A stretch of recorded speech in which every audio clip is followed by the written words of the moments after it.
राजेश वच्चर के बिजनेस है Atlas biosciences private limited. जैसे कि 25 जुलाई जो कि वर्ल्ड आईवीएफ डे के बारे में जाना जाता है। आईवीएफ एक बहुत बड़ा इन्वेंशन है मेडिकल साइंस में और टेक्नोलॉजी में। जैसे कि नागपुर ये बहुत वर्थ और बहुत साइंटिफिकली टेक्नोलॉजिकली एक्सपर्ट है आईवीएफ में। इसके बारे में हम कुछ इंफॉर्मेशन हमने कुछ गैदर की है और ये टॉप जो एक्सपर्ट है आईवीएफ के गायनेकोलॉजिस्ट है, इनके तरफ से हमने एक इंफॉर्मेशन आप सब लोगों तक पहुंचाने की कोशिश की है, जिसमें श्रद्धा बच्चन के जो कि एटलस बायोसाइंसेस प्राइवेट लिमिटेड की ब्यूटी मैनेजर है, उन्होंने नागपुर के जो आईवीएफ स्पेशलिस्ट हैं इनके तरफ से बहुत कुछ इंफॉर्मेशन गैदर की है जो हम आप तक पहुंचाना चाहते हैं। इनफर्टिलिटी भी जैसे बाकी कंडीशन जैसे मेडिकल कंडीशन है जिसके लिए हमें एक्सपर्ट की ज़रूरत है। सो नागपुर में ऐसे कई एक्सपर्ट गायनेकोलॉजिस्ट डॉक्टर है, आईवीएफ सेंटर है और fertility expert chain team advance technology के साथ में नागपुर में अवेलेबल है। जैसे कि आप सभी को पता है, सभी लोगों को पता होता है कि आईवीएफ क्या है, पर उसमें भी बहुत सारे स्टेजेस रहते हैं और इस स्टेजेस के बारे में हमने कई इसके टेस्ट या ये किस तरह से किया जाता है हमने डॉक्टर के जब हम क्लिनिक में जाते हैं तो सुनते हैं, पर इसका इंफॉर्मेशन, इसका नॉलेज हमें पूरा ना होने की वजह से हम एक डिसीजन लेने में हमको बहुत सारी कठिनाइयाँ आती है। तो ये क्या क्या टॉपिक है, ये जो टॉपिक है ये श्रद्धा जी ने बहुत अच्छे से डिस्कस किया है और इसके बारे में आप सभी तक हम एक छोटी सी इंफॉर्मेशन पहुंचाना चाहते हैं। तो श्रद्धा आपको बताएगी ये टॉपिक उन्होंने कौन से चूज किए थे, जिसके बारे में आईवीएफ एक्सपर्ट और स्पेशलिस्ट ने इंफॉर्मेशन दी है। सो आईवीएफ के टॉपिक पे एक नजर डालते हैं। Gametic selection, blastocyst culture, cryopreservation, donor conception, social egg freezing, fibroid, gonadotropin, hysteroscopy, IVF, effect of junk food on fertility, success rate of IVF, mock embryo transfer, how to choose the best IVF, ovarian reserve test, AMH, lifestyle changes for infertility, who really needs IVF। और उसी के साथ में हमने देखा है walk through hospital IVF advance embryology lab. तो इस तरीके से टॉपिक पे हम आगे देखेंगे कि डॉक्टर ने इसे कितने सुंदर शब्दों में और एग्जाम्पल के साथ में ये मैसेज पब्लिक को दिया है। So thank you.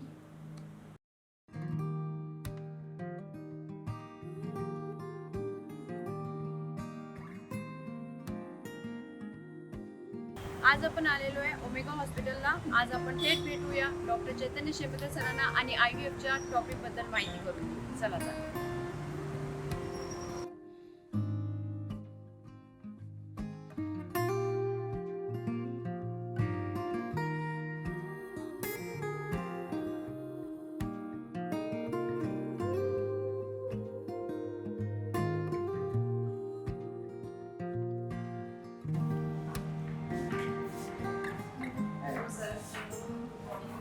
sir.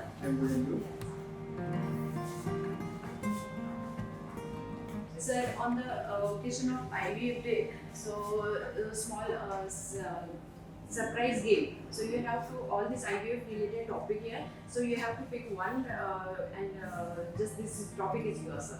So please, sir. Okay. Topic is social egg freezing. तर आज आपण सरांकडनं जाणून घेऊ आयव्हीएफ डेच्या दिवशी की सोशल एग फ्रीजिंग काय आहे। सो प्लीज श्रद्धा, काय झालं आहे आजकाल सोशल एग फ्रीजिंग हा शब्द खूप प्रचलित झालेला आहे। I would like to tell you in short what is social egg freezing. कसं असतं की आजकालच्या नवीन कन्सेप्टप्रमाणे बऱ्याच मुली या उशिरा लग्न करतात कारण त्यांना आपल्या करिअरवर फोकस करत असतात आणि जो उमेदीचा काळ असतो म्हणजे 25 वर्ष ते 30 वर्षापर्यंतचा काळ असतो त्यावेळेस ते लग्नाचा देखील विचार करत नाही आणि आपल्या करिअरवर फोकस करत असतात। परंतु जसं जसं वय वाढतं तसं जसं तुमच्या ओव्हरीजचं कॅपॅसिटी कमी होत जाते आणि ओव्हसाइट्सचा साठा पण कमी होत जातो। मग त्याला सोल्युशन ते काय, तर बऱ्याच मल्टीनॅशनल कंपन्यांनी जसं ॲपल, गुगल वगैरे सारख्या लोकांनी अमेरिकेमध्ये हा कन्सेप्ट पहिल्यांदा आणला आणि हळूहळू हा कन्सेप्ट आपल्याकडे पण प्रचलित झालेला आहे। ते काय करतात की ते लोक इन्सेंटिव्ह देतात आपल्याकडचे काम करणाऱ्या लोकांना. त्यांना म्हणतात की तुम्ही सध्या कामावर लक्ष केंद्रित करा, focus on your work and we can give you the incentives की तुम्ही तुमचे एग्स फ्रीज करू शकता. एग फ्रीज करून ठेवल्याने काय होतं की तुमचे एग्स तुम्ही नंतर कधी पण वापरू शकता टू हॅव अ बेबी. तर त्याच्यामध्ये प्रॉब्लेम काय मी तुम्हाला सांगतो.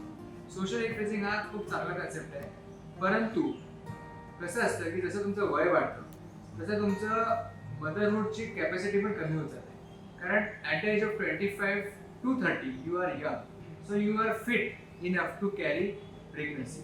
But as you grow old, maybe you get many other problems like diabetes, blood pressure, or maybe thyroid problems, or many other problems which make pregnancy difficult. तर या सिच्युएशनमध्ये मी असं म्हणेल की सोशल एग फ्रीजिंग हा चांगला कन्सेप्ट आहे, परंतु तुम्ही मदरहूडचा एज पण लक्षात घ्यायला पाहिजे. तुम्ही जर 40व्या वर्षी विचार केला की मी आता प्रेग्नन्सी प्लॅन करेल, तर तुमचं शरीर जे आहे ते त्याला साथ देणार नाही. आणि त्याकरता it has to be a balanced act. So it should be not too early, not too late. Social freezing can be done in particular situations, जिथे की काही अशी परिस्थिती आहे की तुम्ही लवकर मदरहूड किंवा प्रेग्नन्सी प्लॅन करू शकत नाही किंवा लग्न करू शकत नाही. पण प्रत्येक मुलीने जर सोशल एग फ्रीजिंग करायला लागली आणि प्रत्येक मुलगी जर एग फ्रीज करून पुढे प्रेग्नन्सी प्लॅन करायला लागली तर त्याचा प्रॉब्लेम होऊ शकतो. आता मी तुम्हाला सांगतो की नागपूरसारख्या ठिकाणी जिथे आम्ही काम करतो तिथे देखील दरवर्षी माझ्याकडे 4-5 पेशंट्स एग फ्रीजिंग करता यायला लागले. आणि इतकंच नाही तर एक मुलगी, वर्धेची मुलगी आहे जी मागच्या महिन्यात माझ्याकडे आली. ती स्वतः एग फ्रीजिंग करायला तयार आहे, कारण तिचं म्हणणं आहे की मला आता माझ्या प्रोफेशनवर फोकस करायचं आहे. तर असं सुद्धा व्हायला लागलं आहे. आणि जसं चेंजेस होतात तसं तुम्हाला ते ॲक्सेप्टही करावं लागतं. पण it has to be a balancing act. आणि सोशल एग फ्रीजिंग काही पर्टिक्युलर सिच्युएशनमध्येच करावं, प्रत्येकाने करू नये असं माझं मत आहे. धन्यवाद. Thank you sir, once again thank you so much. तुम्ही एवढं चांगलं नॉलेज सोशल अवेअरनेस बद्दल म्हणजे याच्याबद्दल दिलेले खूप धन्यवाद sir. Thank you sir.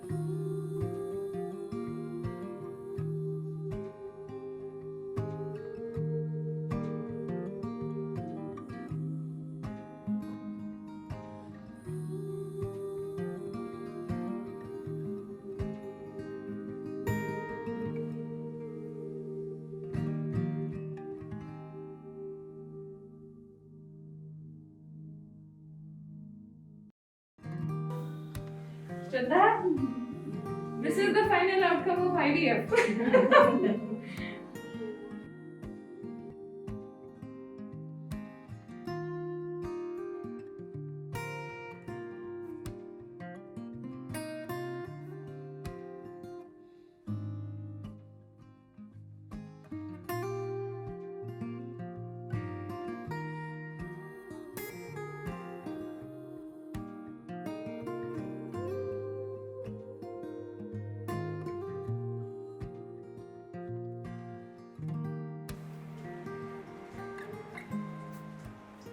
Hi Shraddha, I'm fine.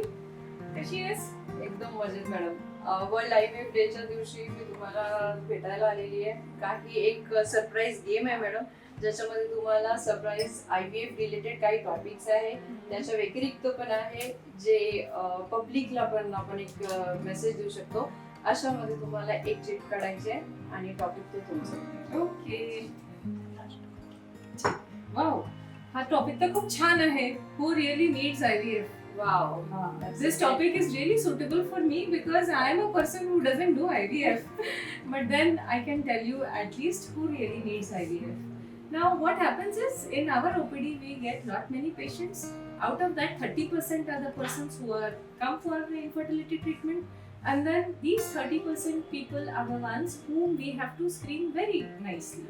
We have to have a detailed examination, we have to do a detailed investigation, and then we have to find out that how many really need IVF.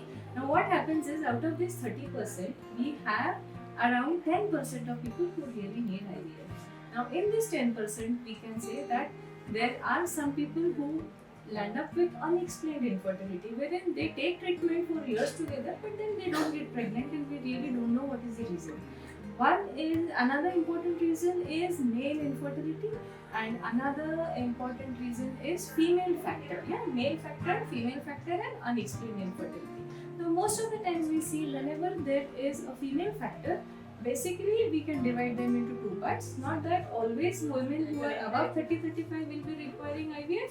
We say that they are more prone to require IVF because the egg quality at that time is not so good. So more number of congenital malformations, more number of Down syndrome babies can be born, and these people above 35 have a low AMH reserve. This is a very low egg reserve. So the quality of the egg is not good. So these people, it is better if they directly go in for IVF.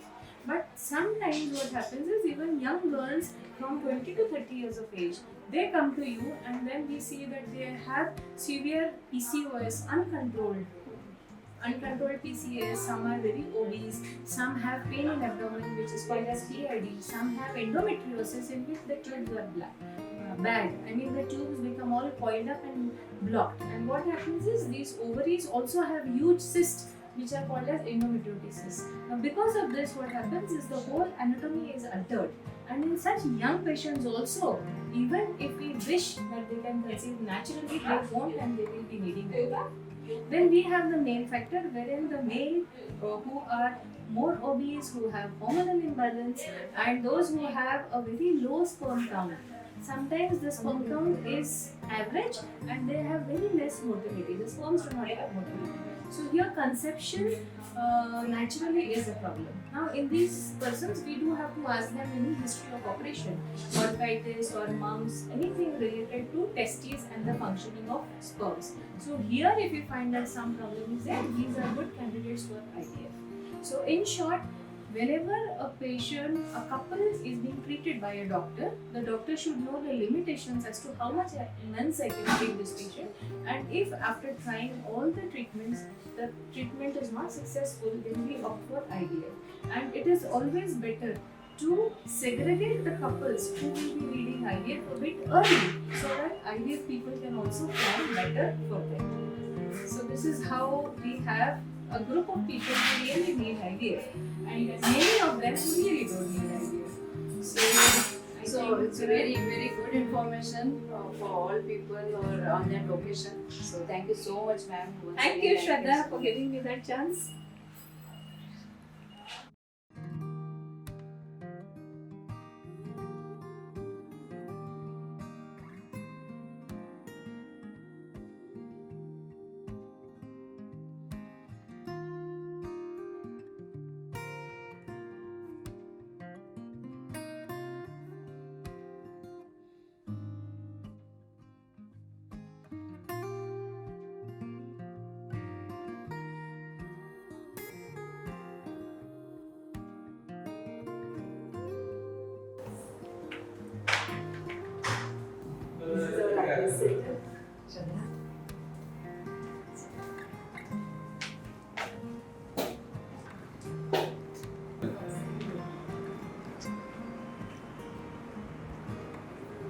Hello, ma'am.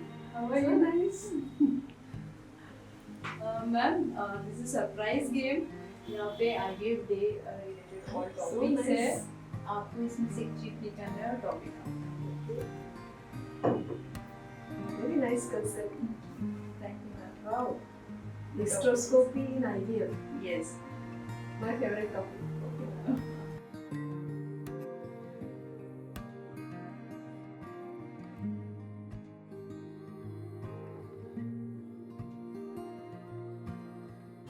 Hello ma'am, मुझे लगता है आप हिस्टोस्कोपी से बहुत प्यार करते हो. Luckily topic भी IVF के दिन वही निकला है मैम. तो Yes, I love hysteroscopy. Yes. Ma'am, तो हम जानना चाहेंगे कि IVF में और इनफर्टिलिटी में हिस्टोस्कोपी का क्या इम्पोर्टेंस है. It is वैसे देखा तो ये बहुत ही इम्पोर्टेंट इंस्ट्रूमेंट है. देखो अभी आप कहेंगे इसका क्या इम्पोर्टेंस है. ये छोटा सा इंस्ट्रूमेंट है. हिस्टोस्कोपी यानी क्या, इससे हम जैसे ये यूट्रस है, ये फीमेल रिप्रोडक्टिव सिस्टम है, उसके अंदर में हम झांक सकते हैं. ये जो स्कोप है उसको अंदर में अपन डाल के पूरा देख सकते हैं. तो अभी क्या होता है कि आज IVF डे है, उसमें उसका क्या इम्पोर्टेंस है. IVF यानी क्या रहता है, इसमें हम नॉर्मली जैसे ये 2 स्ट्रीविज है और 2 फैलोपियन ट्यूब्स हैं. नॉर्मली हर महीने में एक स्ट्रीविज बनता है लाइक दिस.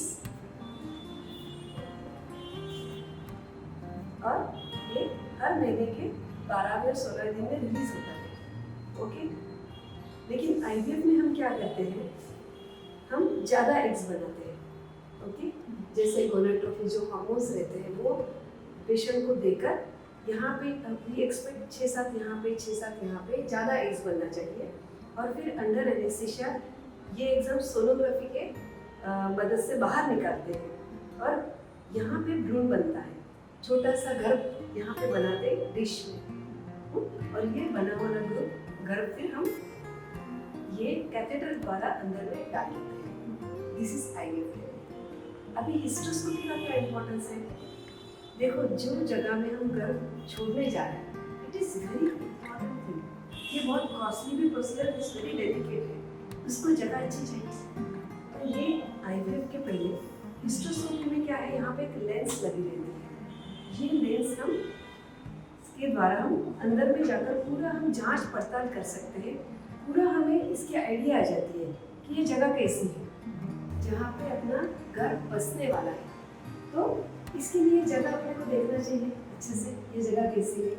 तो आईवीएफ के पहले ये दूरबीन से हम ये जगह पूरी अच्छे से देख लेते हैं कि बाद में इतना प्रेशियस गर्भ हम अंदर डाल रहे हैं तो उसके कुछ प्रॉब्लम या हानि ना पहुँचे और अपनी प्रेगनेंसी जो है वो वहाँ से उसमें इम्प्लांट हो सके, यहाँ पर बच सके और सफल हो सके प्रेगनेंसी। तो अभी इसमें क्या रहता है कि बहुत बार छोटे छोटे यहाँ पे चिपकाहट रहती है जिसको हम बोलते हैं एडेजेंस बोलते हैं, कभी छोटे छोटे अनडायग्नोज पॉलिप्स रहते हैं यहाँ पे, तो ये हम जान सकते हैं it's like see and treat technology, यानी हम देखते हैं उसको और इमीडिएटली करेक्ट भी कर सकते हैं उसी टाइम पे और without anaesthesia. Can you imagine? Without anesthesia, patient can enjoy there surgery. ये पूरा डालने के बाद में पेशेंट को बहुत पेशेंट कैन सी कि हमारे से स्कोप अंदर जा रहा है, छोटे पॉलिप्स निकल के जा रहे हैं, patient can tolerate very well. That is the main importance है उसका। दूसरा क्या है, अभी हम जगह पे देख सकते हैं, उसके कर्वेचर देख सकते हैं, कहाँ पे आगे पीछे कहाँ पे वो प्रॉब्लम्स है उसमें, तो वो भी हम सब जान सकते हैं। तो हम बाद में जब कैथेटर डालते हैं आराम से विद कॉन्फिडेंस हम कैथेटर से हम गर्भ यहाँ पे पहुँचा सकते हैं। दूसरी बात है इनफर्टिलिटी, जैसे आप ये पिक्चर देख रहे हैं, देखो ये गर्भ के थैली का अंदर का हिस्सा, जैसे मैंने ये दिखाया ये नॉर्मल है, okay, this is normal picture. लेकिन अभी इसमें देखो ये छोटी गठाने हैं, ओके, छोटे छोटे इसको ये फाइब्रॉइड बोलते हैं, पॉलिप बोलते हैं, अलग अलग प्रकार की रहती है। तो ये स्कोप के द्वारा ये हम यहाँ से डालकर अंदर से पूरी ये यहाँ से निकाल सकते हैं। That is the best part of this technology. तो वंध्यत्व के पेशेंट में ये प्रॉब्लम्स बहुत आते हैं कि अलग अलग प्रकार की गठाने होती है, कभी वहाँ पे पर्दा रहता है, कभी छोटा या बड़ा पर्दा रहता है, कभी छोटी गठाने रहती है। तो ये हम इससे जान सकते हैं, सोनोग्राफी से डायग्नोस कर सकते हैं, लेकिन कोई चीज़ें हम नहीं डायग्नोस कर सकते हैं। इसमें ये डायग्नोसिस भी करता है, ट्रीटमेंट भी करता है। इवन जब सोनोग्राफी से डायग्नोस हुआ, ट्रीटमेंट इससे ही होगी, दैट इज हिस्ट्रोस्कोप। सो हिस्ट्रोस्कोप इनफर्टिलिटी और आईवीएफ के पेशेंट में एक वरदान है। तो मुझे सभी को हम बताते हैं, मेरे सभी पेशेंट को, this is very wonderful and amazing technology. And बिना पेशेंट को दर्द के सिवा ये पेशेंट जैसे सुबह आया 1-2 घंटे में घर भी जा सकता है, because we are doing office hysteroscopy, यानी पेशेंट को विदाउट एनेस्थीसिया। तो इस प्रकार से हम ये टेक्निक देकर पेशेंट को इसको लाभ दे सकते हैं। तो इसमें काफ़ी मैंने कॉन्फ्रेंस भी लिए हैं ये टेक्नोलॉजी के ऊपर। हमेशा इसे hysteroscopy carnival is a big name in Nagpur and also in India also. सभी लोग आते हैं यहाँ पे एक दूसरे से चर्चा करके ये टेक्नोलॉजी को और डेवलप करते हैं। सो बड़ी इंफॉर्मेशन, अच्छी इंफॉर्मेशन मैं मैडम से मिली। Thank you so much ma'am.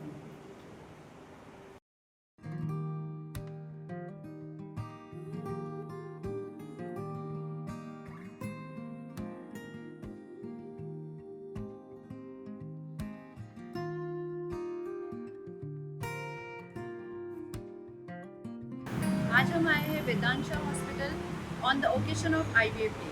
आज हम मिलेंगे वेदांशा हॉस्पिटल के renowned gynaecologist doctor Sangeeta Tajpure madam से।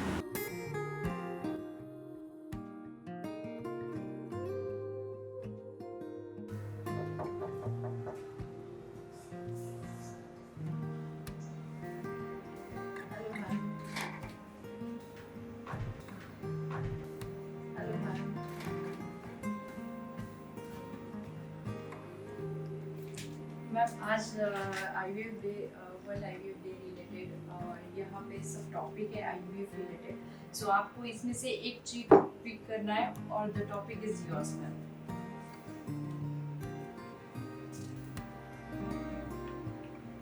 Ovarian reserve testing. Yes, this is your topics ma'am. So आज हम जानेंगे मैडम से ओवेरियन रिजर्व टेस्ट क्या है. Please. क्योंकि हम ये IVF डे के उपलक्ष्य में we are having this informative talk. Okay, तो सबसे इम्पोर्टेंट है ये जानना IVF जस्ट हेल्प करता है प्रेगनेंसी को बनने में. ओके, IVF कोई जादू नहीं है. IVF में कुछ भी चीज़ बाहर से नहीं होती है. तो सबसे इम्पोर्टेंट है कि आपके पास खुद के पास कितनी कैपेसिटी है प्रेग्नेंट होने की. कई फीमेल्स जब उनको 27-30 इयर्स में IVF एडवाइस किया जाता है तो उनको ऐसा लगता है ये लास्ट रिसोर्ट है. तो दे थिंक कि IVF इतनी यंग एज में नहीं कराना चाहिए.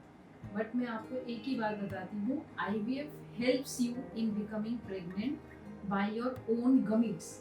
तो अगर हम ओवेरियन रिजर्व, तो हमारे पास एक फाइनाइट नंबर ऑफ एग्स है, मतलब एक limited period, limited number of eggs हैं जो हमको नैसर्गिक मतलब कुदरती मिले हैं. ठीक है, तो आप अगर इसका मतलब ये देखोगे डिमोशन, तो जब हम पैदा होते हैं तब हमारी बॉडी में ये 60 से 70 लाख एग्स रहते हैं. और जब हमारे मिनार्की यानी प्यूबर्टी जब हम अचीव करते हैं तो वो कितने पे आ जाती है, 60 से 70 से 3 लाख. और जब हम मेंसेस करने लगते हैं तो हमारे पास उन 3 लाख में से सिर्फ 400 से 500 एग ही बचते हैं जिससे हम कंसीव कर लेते हैं. तो this is called ovarian reserve. आपका ओवेरियन रिजर्व कुदरती तौर पे ही घट रहा है. और जब आप प्रेगनेंसी प्लान कर रहे हैं और 1 साल तक साथ में रहने के बाद भी अगर आपको प्रेगनेंसी नहीं रुकी है तो there is something which is creating problem. तो सबसे फर्स्ट एंड फॉरमोस्ट इम्पॉर्टेंट है ओवेरियन रिजर्व. तो ओवेरियन रिजर्व टेस्ट करने के 2 तरीके हैं. एक है ब्लड टेस्ट से और दूसरा है सोनोग्राफी से. ब्लड टेस्ट से हम कर सकते हैं AMH और FSH लेवल से, और सोनोग्राफी से हम एंट्रल फॉलिकल काउंट. AMH आपको फ्यूचर स्टेटस बताता है कि आपके पास कितना समय बचा है.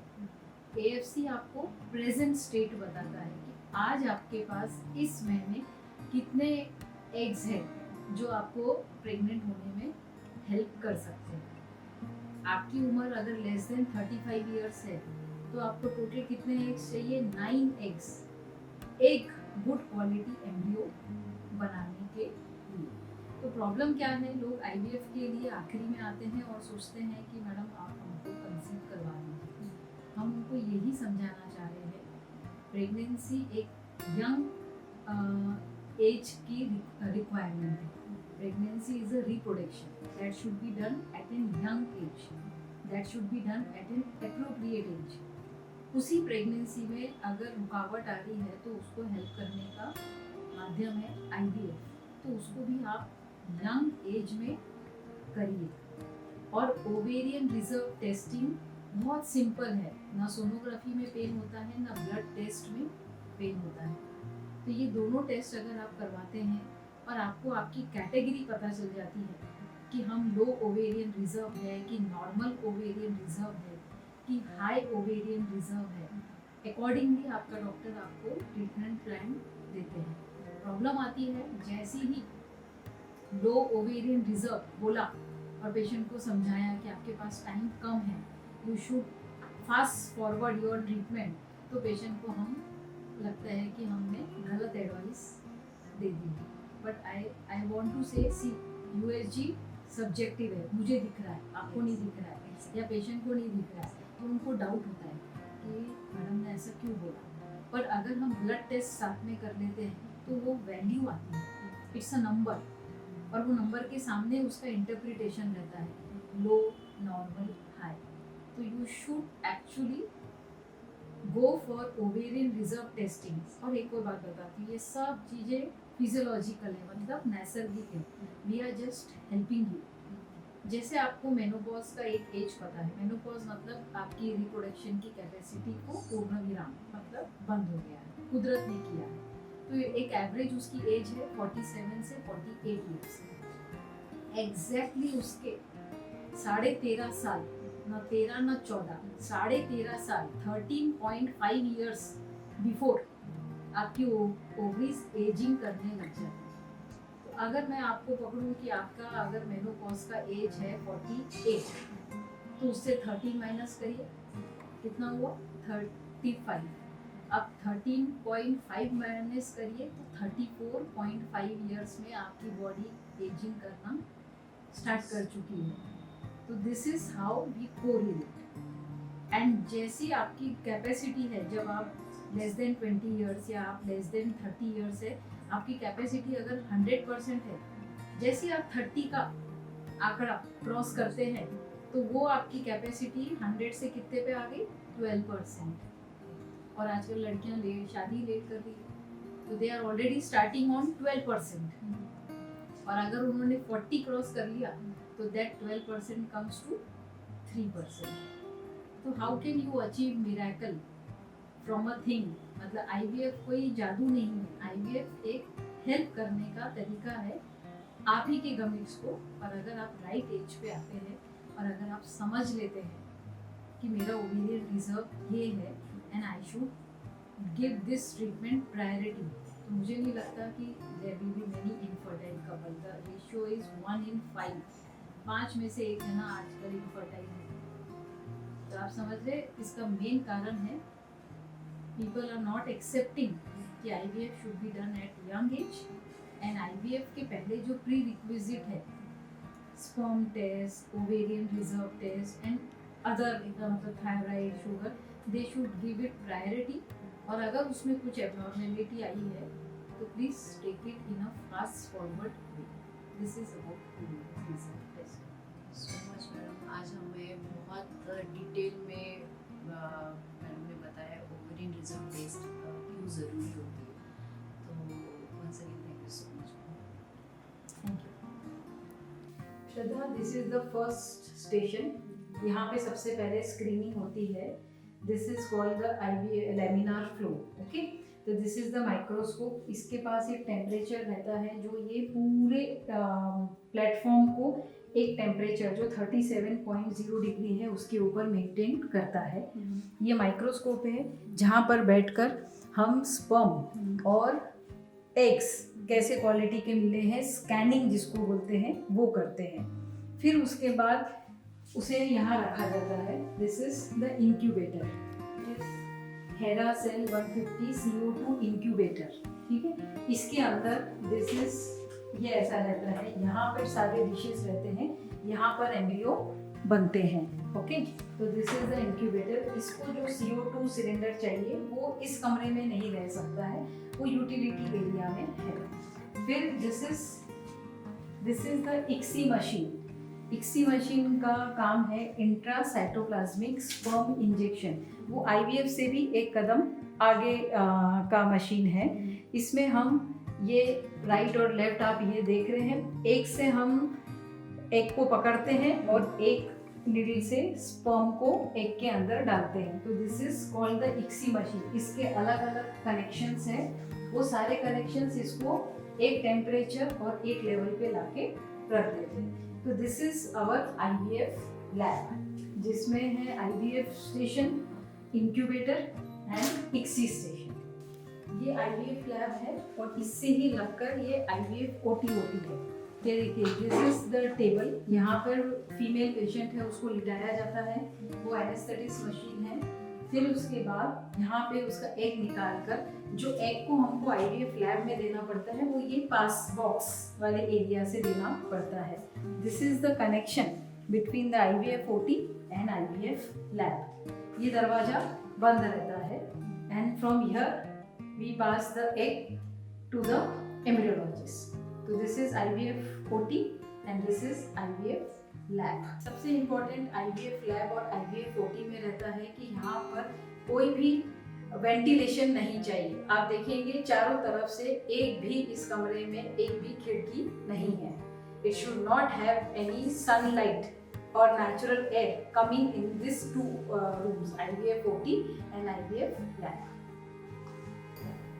IVF लैब और IVF OT के बाद सबसे इम्पोर्टेंट चीज़ है यूटिलिटी रूम। यूटिलिटी रूम में ये सबसे पहले लैब गार्ड रहता है। This is the lab guard, you can see from the name lab guard. Lab में हवा एकदम प्योर है, स्टेराइल है, वो ये लैब गार्ड के माध्यम से हम उसको प्यूरिफाई करते हैं, क्योंकि वहाँ पर नेचुरल लाइट, नेचुरल सनलाइट नहीं है। तो ये मशीन के द्वारा अंदर की एयर प्योर रहती है। And this is the CO2 cylinder जो हमारे इंक्यूबेटर को कनेक्टेड है। सी हाउ इट इज, ये जो वायर है जो अंदर जा रहा है ये भी पूरी सील है, इट इज नॉट ओपन, और इसको वेंटिलेशन की जरूरत रहती है। ये सारे क्रायो कैन है, आप सिलेंडर रख रहे हो, कहीं भी कुछ कभी गड़बड़ हो जाए तो उसके लिए वेंटिलेशन जरूरी है, तो it is having a window, it is very important. और ये सारे क्रायो कैन है जिसमें हम लिक्विड नाइट्रोजन रखते हैं, एम्ब्रियोज फ्रीज करके रखते हैं। So this is the work of the utility room. This is how you are taking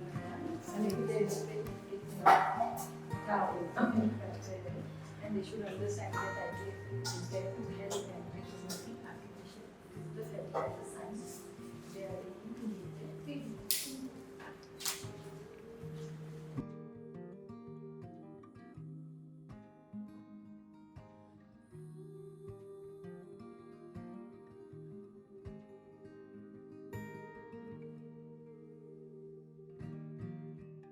hello ma'am. Hi Shraddha, कैसी है? बस सब बढ़िया। बोलो। Very good ma'am. मैम एक सरप्राइज गेम है जिसमें आपको इसमें टॉपिक दिए हुए हैं, उसमें से आपको एक चीज निकालना है और टॉपिक आपका। बिल्कुल। अच्छा, तो मुझे जंक फूड अफेक्टिंग फर्टिलिटी इस पे बोलना है। Yes, this your topic. So आज हम जानेंगे मैडम से कि फूड कैसे इफेक्ट करता है फर्टिलिटी पे। So please. डेफिनेटली श्रद्धा, ये बहुत ही अच्छा टॉपिक चूज किया तुमने, क्योंकि आजकल का सबसे बड़ा प्रॉब्लम फूड ही है। फूड अच्छा भी करता है, फूड खराब भी करता है, बट आजकल का जो जनरेशन है वो अच्छा फूड तो खाता नहीं, खाता है क्या? Junk food. जंक फूड से मेरा मतलब है सारी चीजें जो मैदे से बनी हुई है, जिसमें अधिक मात्रा में मैदा, शुगर या बहुत ही ऑयल है। जो भी चीज हम खाते हैं या जो भी हमारे यंगस्टर खाता है, क्या खाता है? पिज्जा, बर्गर, पानी पूरी, पाव भाजी, नूडल्स, मंचूरियन, पास्ता, सभी चीज मैदे से बनी है। ये जो मैदा है यही अटकता है हमारे कमर पे जाकर।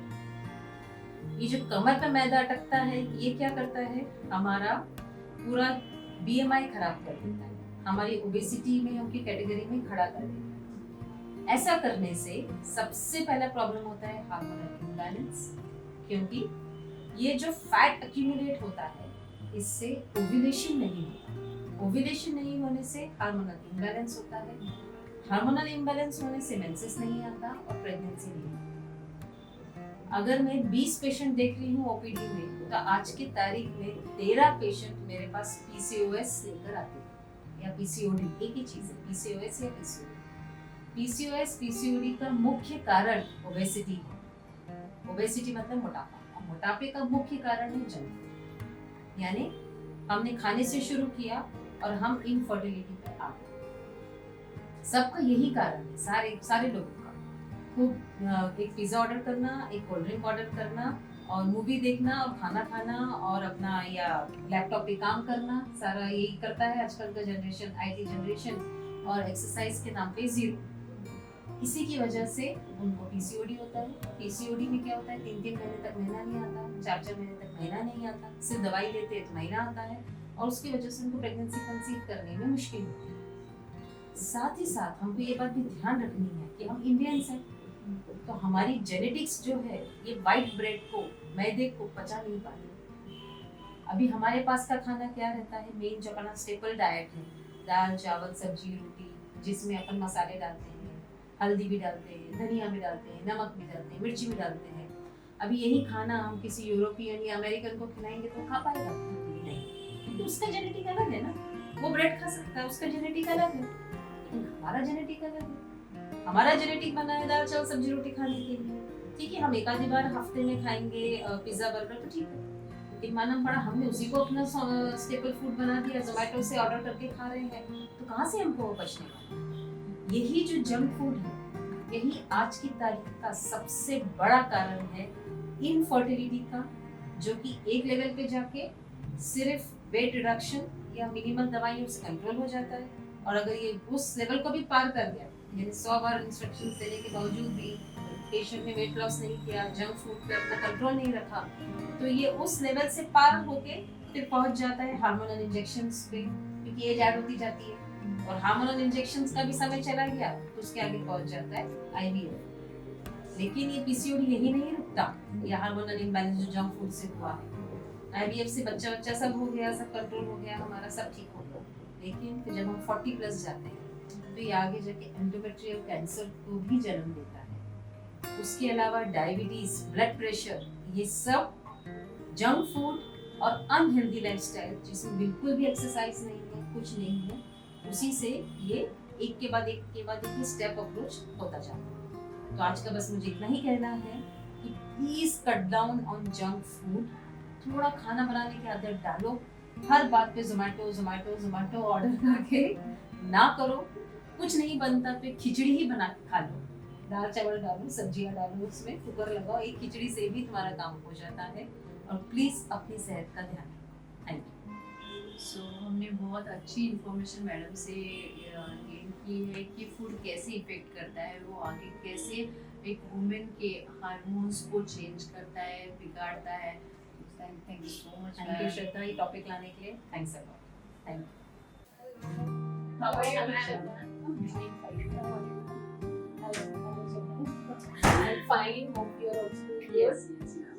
Ma'am, one surprise came here. You have to just decline your check and the topic is yours.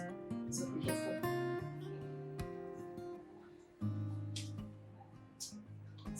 Prophets. Yes. So let's start. I know Shraddha, this is very important topic of IVF. In fact, gonadotropin is the heart of the IVF treatment. With the discovery of gonadotropin injections and this therapy, we could do the IVF. And the role of gonadotropin is quite high. We can say like during IVF, we have to have a good number of eggs. So to have a better number of eggs, we give gonadotropin injections to our patients. There are different types of gonadotropin. We give HMG injections where we have a combination of LH and FSH, and we also have pure only FSH injections. So these are the two categories of gonadotropin being used during IVF. And I must say there are categorization of which types of gonadotropin to be used basically. So a few patients may do well with the HMG injections, but some patients do require only FSH injection followed by addition of HMG on day 7.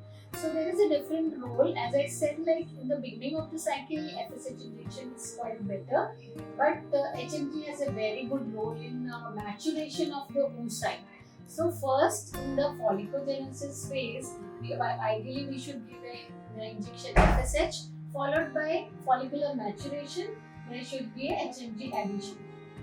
And the dosage of these gonadotropin also varies with the type of patients we are catering. Like for example, if you are doing with the polycystic ovarian disease patient and she is undergoing IVF, she does require FSH better because in these patients LH as such is high, so there is less likely to give HMG injection. So gonadotropin with FSH in polycystic ovarian disease with the minimal doses as per the requirement with the age and the BMI of the patient. And but the patient with poor ovarian reserve, they do also require the gonadotropin in higher doses. So they need a combination of doses, like you have a LH injections which improves the maturation. So with poor ovarian reserve, we need a higher doses of gonadotropin. With the inclusion of LH in later part of the stimulation, will improve the better oocyte quality. So there should be a good combination of ovarian stimulation protocol, and I must declare there is always a individualized ovarian stimulation by gonadotropin in each and every patient. So thank you so much, ma'am. Very good information which is correct on the balance.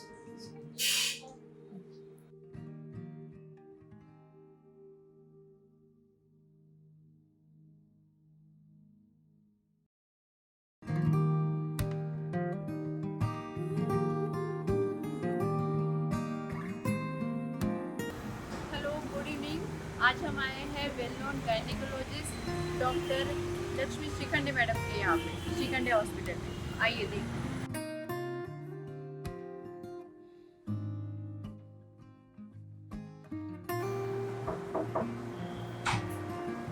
Hello, ma'am. How are you? Very good evening, ma'am.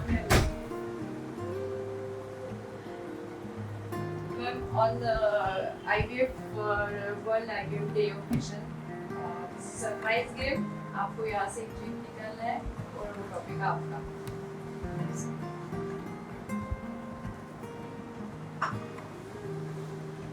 Yeah, this is a fibroid. Yes. सो आज हम जानेंगे madam से कि fibroid के बारे में detail information. श्रद्धा, जैसा आपने कहा फाइब्रॉइड के बारे में मुझे जानकारी देनी है, तो as everyone knows it is a benign tumour which occurs in the woman of reproductive age group.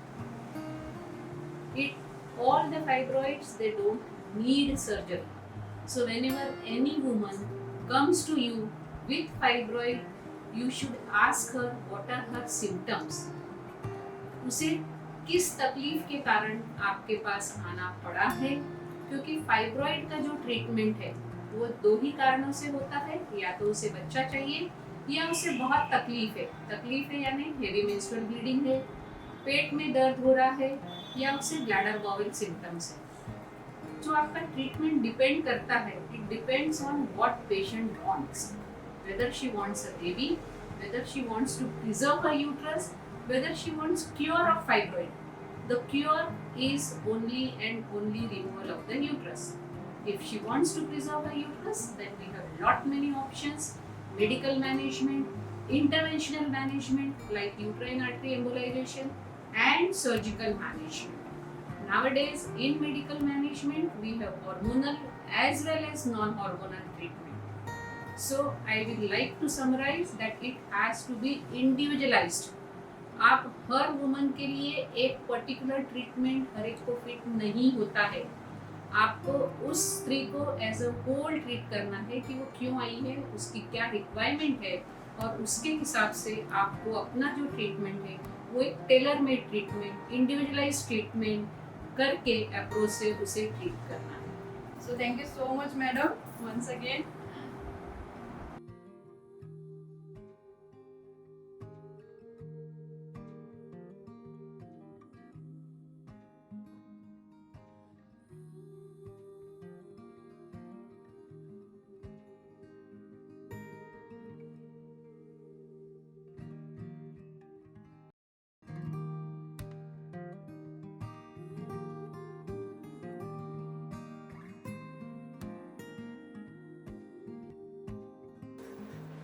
Hello, ma'am. Hi. How are you, ma'am? I'm good. Oh, nice to meet you, ma'am. Ma'am, this is surprise game on the IVF occasion, World IVF Day occasion. So, आपको इसमें से एक cheat निकालना है and topic वो आप करेगा. Alright.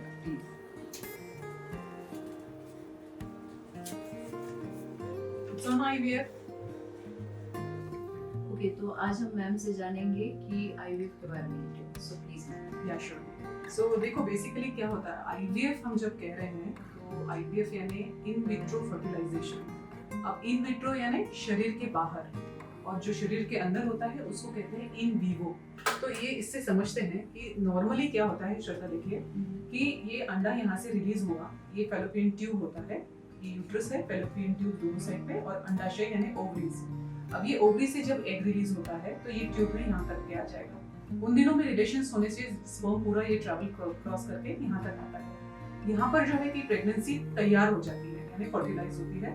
अब ये फर्टिलाइज एग धीरे धीरे ओवर 5 डेज जाकर के ये यूट्रस में सेटल होता है और फिर उसका 9 मंथ्स में गर्भथैली में विकास होता है यानी ग्रोथ होती है। ये हो गया इन विवो यानी यूट्रस के अंदर। अब बहुत सारे कारणवश कि सपोज स्पर्म्स में कोई प्रॉब्लम है, यूट्रस में कोई प्रॉब्लम है, ट्यूब्स में कोई प्रॉब्लम है, ओवरीज में कोई प्रॉब्लम है, और कई बार कुछ कारण ना पता होने की वजह से भी कई बार प्रेगनेंसी नहीं रहती, उसको अनएक्सप्लेन्ड इनफर्टिलिटी कहते हैं। तो जब इन कारणों की वजह से पेशेंट को सलाह दी जाती है आईवीएफ की, तो इसका मतलब है कि हमको प्रेगनेंसी शरीर के बाहर तैयार करते हैं यानी कि लैब में, इंक्यूबेटर में।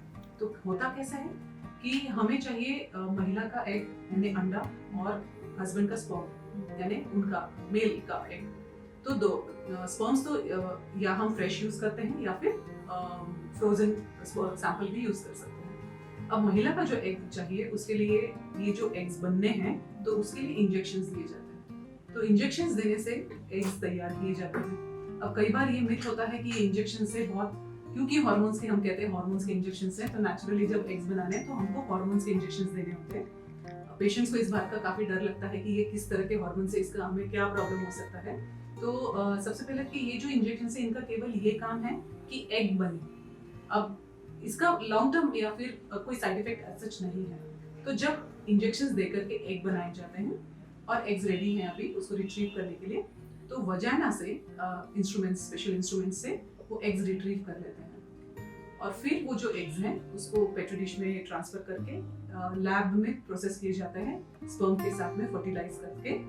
अब ये जो फर्टिलाइज्ड एग्स होते हैं इसको इंक्यूबेटर्स में रखते हैं। इंक्यूबेटर यानी नेचुरली आप समझ लीजिए कि ये जो फलोपियन ट्यूब है उसी तरह का एनवायरनमेंट तैयार किया जाता है। और जब ये एग्स रेडी हैं ट्रांसफर करने के लिए, तो फिर से पेशेंट को ओटी में लेकर के वो जो एग्स हैं पेशेंट के गर्भ में यानी यूट्रस में वजाइना से यहाँ पर ट्रांसफर करते हैं। और नेचुरली फिर जैसे 5 डेज के बाद में नॉर्मली जैसे एग यहाँ पर के आकर के ग्रो होना है, तो उसी तरह से जब हम लोग एम्ब्रियो ट्रांसफर कर देते हैं, फिर अकॉर्डिंग टू द सिचुएशन की गर्भ का कैसा है, एनवायरनमेंट कैसा है, उसी हिसाब से फिर वो प्रेगनेंसी कंसीव करके वहाँ पर उसका ग्रोथ होता है। So this is called as IVF यानी in vitro fertilisation.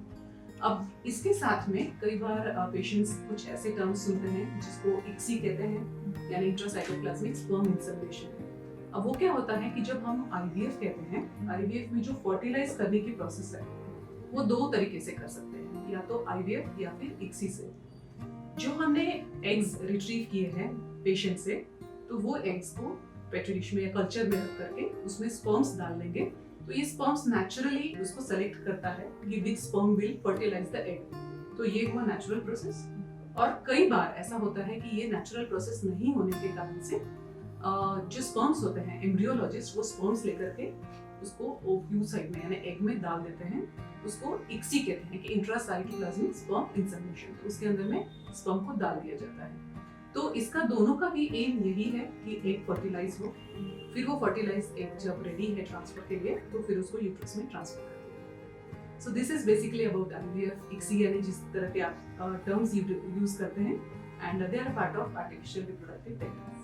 Thank you. So आज हमने डिटेल में जाना है आईवीएफ के बारे में। So thank you so much ma'am.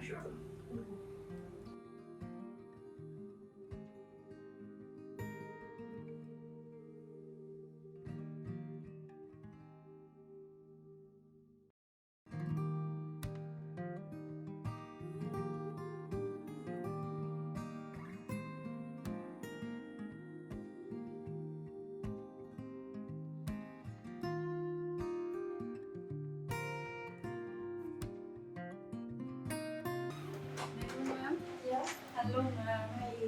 How are you, ma'am? Absolutely fine. Ma'am, the surprise game. Yeah. Surprise game इसमें आईवीएफ रिलेटेड टॉपिक्स हैं। आपको एक चूज करना है और टॉपिक आपका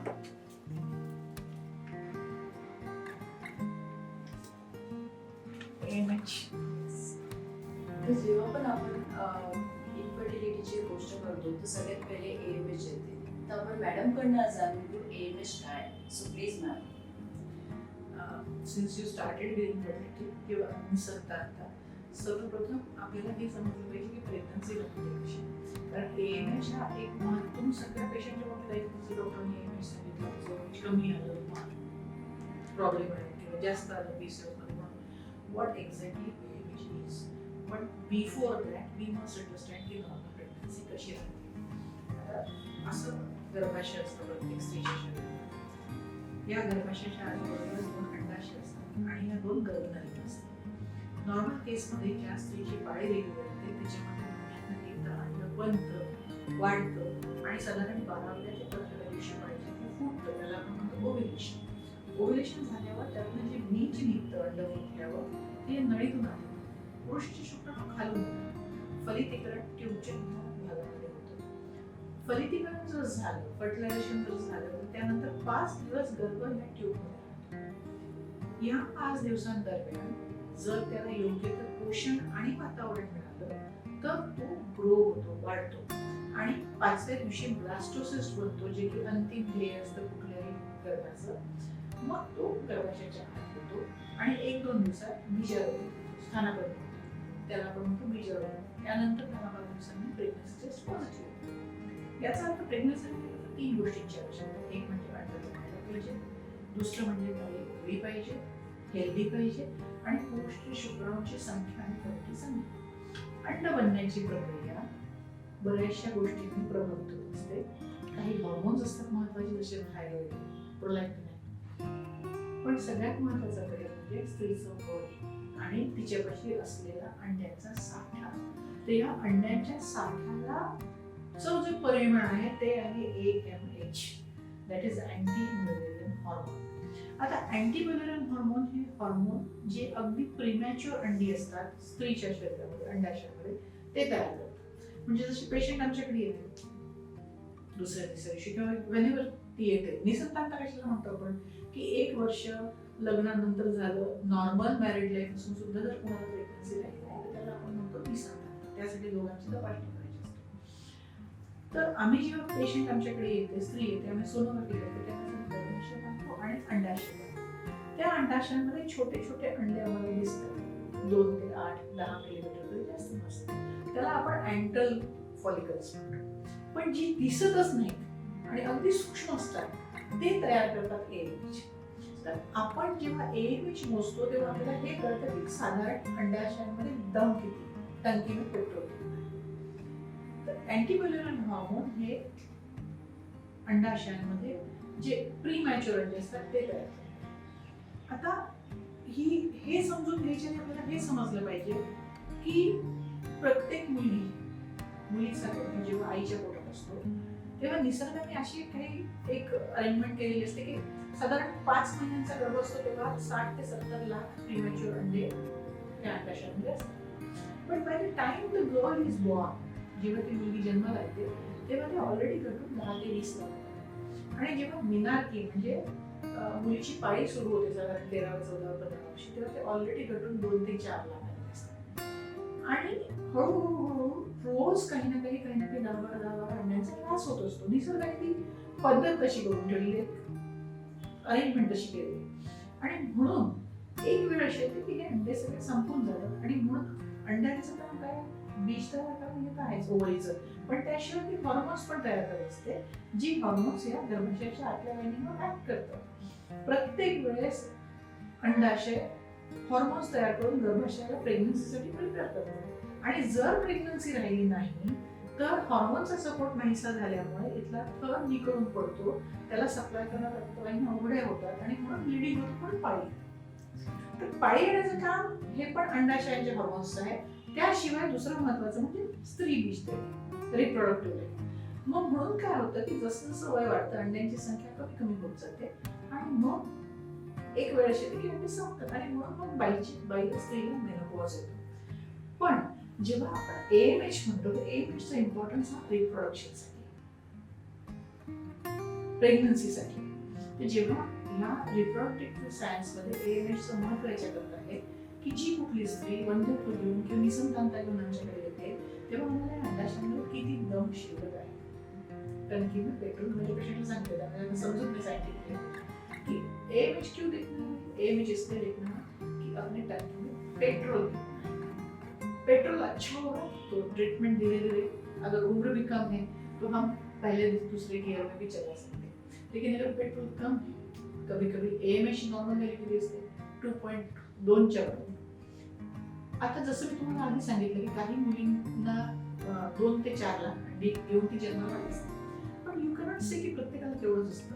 काही जडणघडणी, काही क्रोमोझोमल किंवा काही फॅमिलियल, काही अनुवांशिक गोष्टी काही असतात. काही लोकांमध्ये फॉलिकल्स कमी पण राहू शकतात, premature follicles less than 1 lakh राहू शकतात. प्रत्येकाला 2 ते 4 लाखांचं बेनिफिट मिळेल असं नेसेसरी नसतं. काही वर्षांपूर्वी, साधारण मागच्या दशकामध्ये जर तुम्ही गेले तर त्यावेळेस असं होतं की इन्फर्टिलिटीमध्ये PCOSच्या मुली खूप दिसायच्या, तर त्यांचं एज खूप हाय राहायचं, 4, 5, 6, 8, 9. पण आता या गेल्या काही वर्षांमध्ये हे लक्षात येत आहे, निदर्शनास येत आहे की आजकाल मुलींना ओव्हेरियन रिझर्वच कमी नाही. म्हणजे आजकाल आम्हाला यंग मुली त्यांच्या 20ल्या 30ल्या 20 प्रीमॅच्युअर ओव्हेरियन फेल्युअरमध्ये मिळतात किंवा AMH लेस दॅन 1, 0.2, 0.9 म्हणजे काही साठा रिझर्व नाही दिसत आहे आपल्या. सगळ्यात पहिले काय होतं की तुमचं AMH कमी होतं आणि मग तुम्हाला दिसणाऱ्या फॉलिकल्सची संख्या कमी. तर AMH तुम्हाला हे सांगतं का? तुम्हाला हे सांगते की तुमच्यापाशी किती शिल्लक आहे, तुम्हाला किती फास्ट ट्रीटमेंटची आवश्यकता आहे. तुम्हाला नॅचरली तुम्ही अंड बनायचं औषध देऊन नॅचरली ट्राय करू शकता की तुम्हाला लगेच इंट्रायुटराइन इन्सेमिनेशन करायला पाहिजे, की तुम्हाला लवकर नाही राहिले त्याच्यात टेस्ट ट्यूब वेगळीकडे जायला पाहिजे. या गोष्टींची कल्पना AMHच्या व्हॅल्यूवरून येऊ शकते. पण मग दुसरी महत्वाची गोष्ट, बऱ्याच लोकांना मिसअंडरस्टँडिंग असतं AMHच्या बाबतीत. AMH कमी आहे म्हणजे अंडे संपले असं होत नाही, ठीक आहे, काही ना काही अंडे असतात.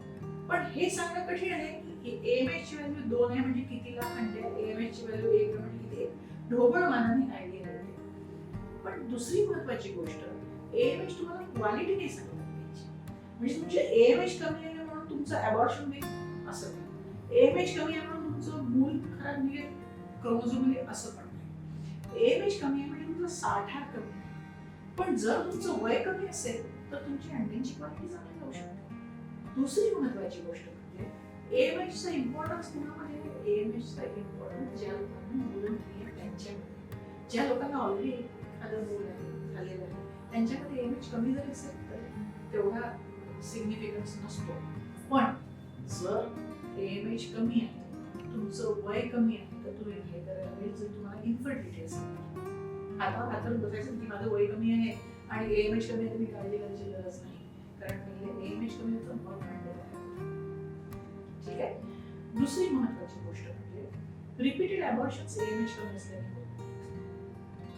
इफ यू आर यंग, काय असतं, आपण आपल्याला वी नो एग, आपण अंडी खातो, बरेच लोक शाकाहारी असतात, तर आपण कोंबडीचं अंड जे बघतो तर लोकांना सांगायचं कसं, समजवायचं कसं, त्यामध्ये येलो योक असतो, दॅट इज न्यूक्लियस, त्याच्या आजूबाजूला तरल पदार्थ असतो, त्याला म्हणतो cytoplasm. Sperm enters inside human egg पण तसंच असतं, मानवी बीज पण तसंच असतं, पण ते सूक्ष्म असतं, ते आपल्याला एवढं मोठं दिसत नाही. फर्टिलायझेशनच्या प्रोसेसमध्ये काय होते, स्पर्म एंटर करतो एग मध्ये. प्रत्येक गोष्टीला ऊर्जा लागते, ती जी ऊर्जा लागणारी असते या प्रोसेससाठी फर्टिलायझेशन पासून, तर 2 सेल्सची म्हणून एक सेल होऊन एकापासून अनेक पेशी तिसऱ्या दिवशी बनतात, ती सगळी ऊर्जा त्या सायटोप्लाझम जो तरल पदार्थ असतो योगच्या आजूबाजूला त्यातून मिळते. त्यामध्ये बॅटरी असते, त्याला आम्ही म्हणतो मायटोकॉन्ड्रिया.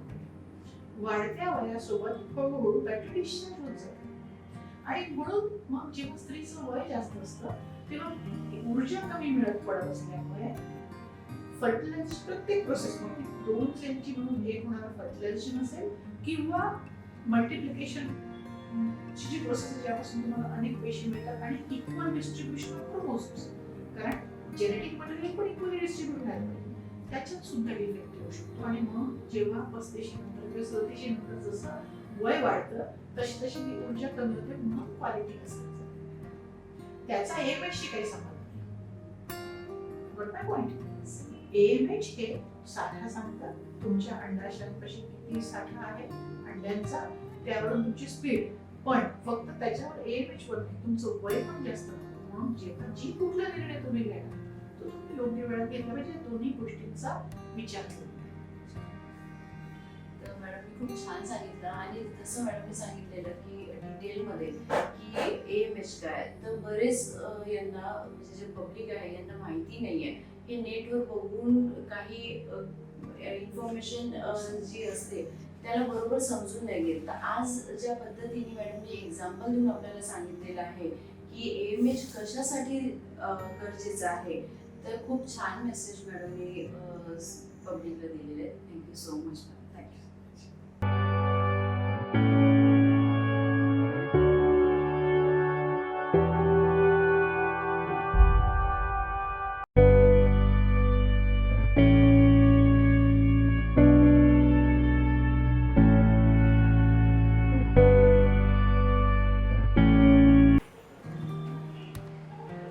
आज हम आए हैं माहिर मैटरनिटी हॉस्पिटल, जहाँ मिलेंगे gynaecologist doctor Vaidehi Marathi madam से.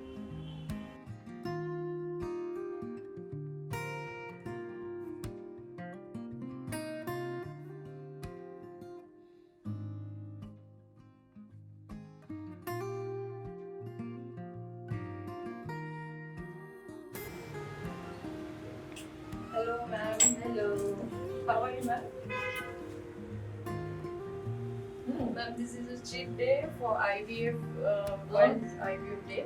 Sure. So, and the topic is yours. Yes. The topic is lifestyle changes in infertility. So, ma'am से आज जानेंगे हम कि लाइफस्टाइल चेंजेस इनफर्टिलिटी के टाइम में क्यों जरूरी होते हैं. So please. Sure. Pregnancy is a magical period of woman's life. Trying to conceive can be exciting as well as challenging. So as a gynecologist, I am here to give you few lifestyle changes that will improve your chances of getting pregnant. So here are my 6 tips. Tip number 1, healthy weight. Maintaining a healthy weight is really crucial for your fertility. If you are overweight or you are underweight, it can affect your fertility. So try to maintain a healthy weight by having a regular balanced diet and exercise every day. Tip number 2, healthy diet. Taking a nutritious diet is vital for your fertility. So try to take a balanced diet which is full of lean proteins, whole grains and lot of colored fruits and vegetables. Tip number 3, regular exercise. Exercising regularly and staying active can positively impact your fertility. It will affect your hormones, it will regulate your hormones, and also it will give you a sense of overall well-being. Exercise releases very happy hormones called as endorphins and dopamines. So try to stay active. Tip number 4, smoking. Smoking can really impact your fertility. So if you or your spouse, if you're smokers, it's best to quit smoking completely because it can harm your hormonal system. Tip number 5, alcohol and caffeine.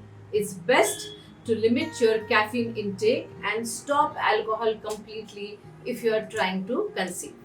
Tip number 6, stress. High levels of stress can disrupt your hormonal system and can affect your ovulation. So try to manage your stress by various methods like meditation, regular exercise, relaxation techniques, and giving some me time and following your passion. I hope these few tips will help you on your journey to parenthood. Thank you.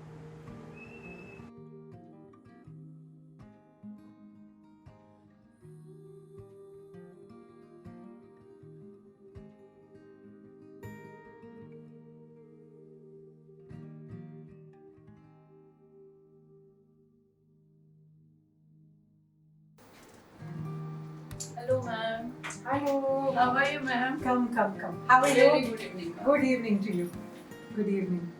Price, ma'am. IVF related और topics आपको इसमें से chit निकालना है और वो topic आपका है. ठीक है. So मेरा टॉपिक है What is the success rate of IVF? Yes. ठीक है. बड़ा डिफिकल्ट क्वेश्चन पूछ लिया तुमने. अभी the But first हमने सही डॉक्टर से पूछा है, right? सच बोलूं या नहीं बोलूं, दैट इज द क्वेश्चन. जो आपको बोलना है मैम. ठीक है. तो basically what I will say is कि जो प्रेग्नेंट हो गई जो कपल, उनके लिए 100% सक्सेस रेट हुआ, और जो प्रेग्नेंट नहीं हो पाई उसके लिए 0% हुआ. जब हम पेशेंट की काउंसलिंग करते हैं, वी से terms like 30 to 40% success rate है, आपकी एज 35 से कम है. But what that means is कि नेगेटिव जो हमें सोचना है कि 70% फेलियर रेट है. अगर 30% सक्सेस रेट है तो 70% फेलियर रेट है. अब आप इतनी एडवर्टाइजमेंट्स देखते हो, 70% success rate, 80% success rate, that is lies. Because I mean it sounds bad, but अगर तुम जेन्युइन केसेस का IVF करते हो जिसे रियली जरूरत है, वो रियली नीड्स, सी करने को तो क्या आजकल इट्स बिकम अ बिजनेस. कोई भी सबका IVF कर लेता है. पेशेंट अंदर आई और 22 साल की बच्ची को भी बोलता है IVF कर. That is not how it is. Absolutely no. There has to be a genuine reason तुम IVF करो, and then your success rate is 30 to 40%. अगर the patient is older, 35, 40, progressively success rate goes down 10%, 12% with their own eggs. And success depends on lot of factors. Lady का age क्या है, उनके husband का age क्या है, how many years of infertility, what is the cause of infertility. There are so many factors. So कितने बार हम लोग ad देखते हैं 50% ऑफ अगर प्रेगनेंसी नहीं हुई तो. I think people should now understand कि ये सिर्फ एक क्या कहेंगे बिजनेस गिमिक है पेशेंट्स को अट्रैक्ट करने के लिए. You should not get carried away by all this advertising nonsense. So basically 30 to 40% success rate, 60 to 70% failure rate. ये समझना बहुत जरूरी है. Thank you so much ma'am. Most welcome. Thank you so much. हमने आज जो डिस्कस किया है सक्सेस रेट ऑफ IVF, जिनके बारे में मैडम की व्यू है, and thank you so much. Thank you so much. Ma'am. Thanks a lot. Bye.